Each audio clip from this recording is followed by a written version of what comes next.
Hello and welcome to today's episode of the Grow My Salon Business podcast. I'm your host, Anthony Whitaker, and it's great to have you here with us today.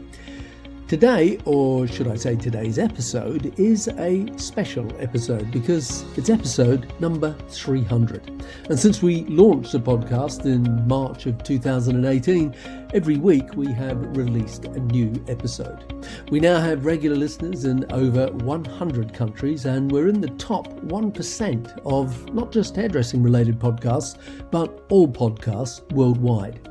Sometimes I get to meet people who say that they are weekly listeners, and I get to see the analytics that tell me how many thousand downloads we get every week. So I know you're there, but we'd like to connect with you more. I once had a coaching client. She was in New York, and she told me that she listened to my podcast while she walked her dog. And as soon as the dog heard the introduction music, he'd start barking and get excited as he knew that it was time for his walk. So everyone has a story, and I know there are people who listen in the car while they're doing the school run, and others who listen while they're on the treadmill at the gym, or perhaps while they're pumping weights, whatever it is. And I know that you are listening to this on your phone. So I want to ask you to do me a little favor, and that's to take a selfie of wherever you're listening to this, preferably with you in the shot, but if not, that's okay too. And email it to me at anthony@growmysalonbusiness.com. And remember, that's Anthony without the H. Okay, so anthony@growmysalonbusiness.com. So thank you for being a listener, and thank you for the compliments and the ratings and reviews. I really do appreciate it. And if you're one of those people who haven't yet left us a review for the podcast, then I would love it if you did. They are extremely helpful. They do matter in the rankings of the show, and it helps other people to find my podcast. And of course, I always love to hear what's been helpful to you. All you need to do to leave a review is go to the show notes of any episode and scroll to the bottom of the page. And whether you're listening on Spotify or Apple Podcast or any other podcasting app, there will usually be a link at the bottom to leave a rating and review. So with that said, on with today's show. There isn't a perfect rule book to follow when it comes to building a business, regardless of whether we're talking about the management, the marketing, the HR, or the financial side of a business. There's always plenty of variables as to why you should do what you should do. But having said that, there are definitely some timeless principles that you can rely on that don't date because they are sound business principles. So in today's episode, I'm going to focus on 10 principles that revolve around achieving financial success as a salon owner. But before we dig into it, let's just remember who we are and what is at the core of why these 10 principles aren't just important, they are essential. So in all likelihood, you are a salon owner. And like me, at some stage in your career, you made a transition from being an employee working for someone else where the only responsibility you really had was to do great hair, to be a team player, to look after the clients, and to keep them coming back. And then one day, just like me, you figured that because you could do good hair, you should open a business of your own and build a team of your own that could also do good hair. And that in the process, you and the team would make good money and live happily ever after. Now, fast forward to however long it is since you first opened, and you and I realized that there's a whole lot more to succeeding in business than just doing the good hair part. And that one of those things, usually the financial management side of business ownership, is probably not your strong suit. But regardless, you muddled through. You have an accountant, perhaps a bookkeeper too. You get bits of advice from well-meaning family and friends. Maybe you attend the occasional seminar and read the odd business book. And bit by bit, you start to put the pieces of the puzzle together. What you probably don't have is any sort of formal business education, but that doesn't matter because I believe that actually being in business is the best education you can get, but only as long as you commit to learning and learning fast.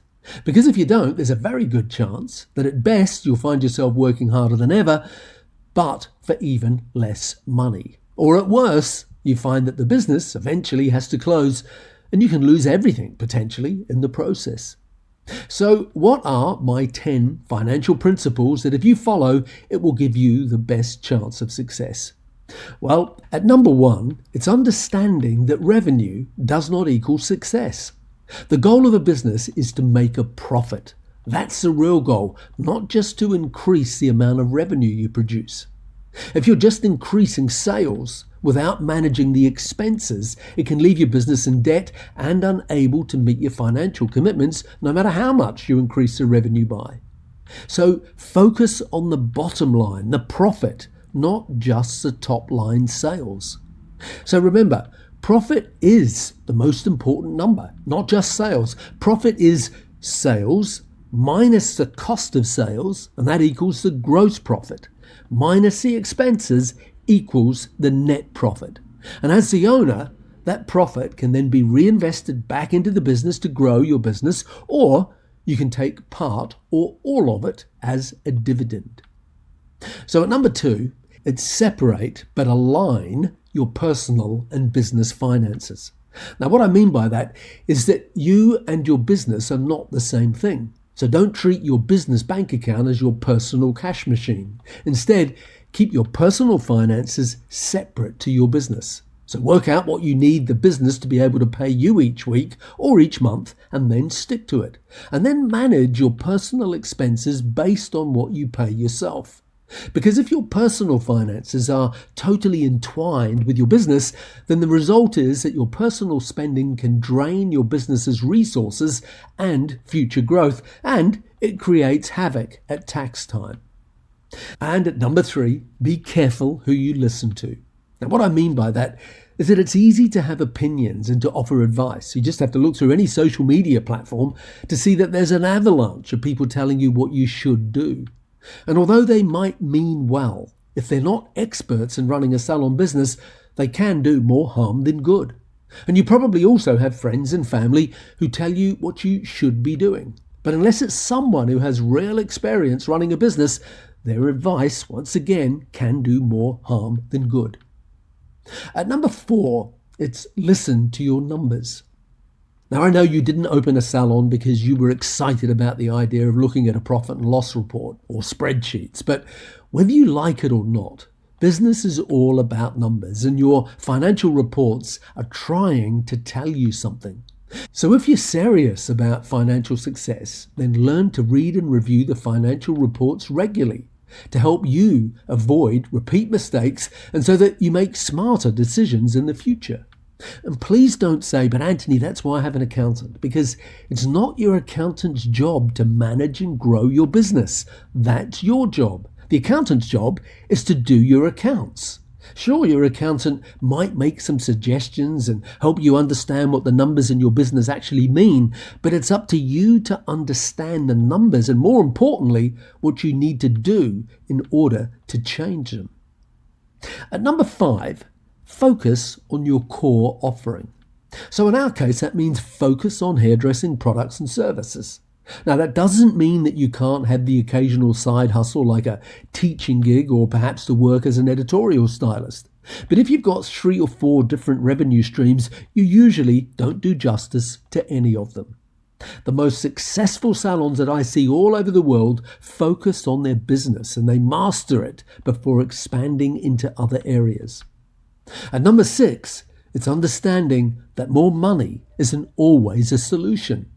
Meaning that whether it's generating more sales or taking out a loan or increasing credit card debt, that might get you out of a hole temporarily, but it won't fix a broken strategy long term. So before you take on further debt, make sure you are 100% clear on why you really need it and what impact that debt will have in terms of future repayments. And similar to more money isn't always being the solution is number 7. Which is understanding that more clients isn't always a solution either. Because in both cases, more money and more clients, there's no guarantee that it automatically equates to more profit in the business if the money that comes into the business isn't being managed properly to result in more profit. At number 8, it's invest in the growth of your business. I always say that your business is a reflection of you. And so if you don't grow, then your business never will. So don't be afraid to invest in your own and your team's development. But I don't just mean your technical and creative development. I also mean your development as a business owner and leader. Because when the money you spend is directly aligned with your business goals, then every dollar that you spend should ultimately help the business to grow. At number 9, it's emergency funds are a must. In life and in business, stuff happens. Whether that stuff is staff walkouts or car accidents or unplanned pregnancies or personal health issues, yours or family members, or perhaps it's elderly parents that need care. Or perhaps it's a fire, floods, earthquake, or social and political unrest. I'm sure you get the idea. And when that sort of stuff happens, not if, but when, then if you don't have an emergency fund to get you through, then in all probability, your business will run out of cash and you'll not be able to pay your debts and the business simply won't survive. So having enough money in an emergency fund to allow you to survive at least 3 months when the unexpected happens is a must. The last point of my list is number 10, and that is that you need to understand that being in business and managing money is like a game, albeit a very serious game. So you need to learn to master the money game. And to do that, you must use your financial statements as tools to track your growth, not just your income. And you need to understand what the key drivers of the income are and focus on the actions and behaviors within your business that will increase the income. And combined with that, you need to balance increasing the income with decreasing the expenses, which will therefore result in increasing the profit. That's the game. And if you want to win the money game, you must measure and monitor your results against your goals and your benchmarks. You must know what those results mean, and more importantly, you must know what you need to do to have a positive impact on them. So that's it. 10 timeless principles of Salon money management. Now, as you may know, our online money course officially opened again on Monday, the 16th of June, and it will be open for enrollment until midnight on the 25th of June. So for those salon owners who are listening and recognize that money is an essential topic to master, then this is for you. So if you want to find out more about it, you can join me for a free 1-hour masterclass titled The Financially Savvy Salon Owner on Monday, the 23rd of June. And to do that, all you need to do is register at growmysalonbusiness.com/financially-savvy. I'll also put that link in the show notes of today's episode. And at the end of that masterclass, for those of you that are interested, I'll then invite you to find out more about our online course. So if you're a salon owner, a salon manager, or aspire to be either of those, then this is for you. Because when you get clarity and you have the confidence that you need to handle the financial side of your business, that will be the best investment that you have ever made. So if you don't want more sleepless nights worrying about how you're going to make this week's payroll, and if you want to spend more time with family, or if you want to take regular holidays, if you want to make your business more profitable and a more saleable asset, if you want to be able to take the profit out of your business to invest in property or whatever it is, then the money course is for you. If you want to find out more, go to growmysalonbusiness.com/financially-savvy, and I'll put that link in the show notes for today's podcast. So with that said, thanks for listening, and I'll see you next week.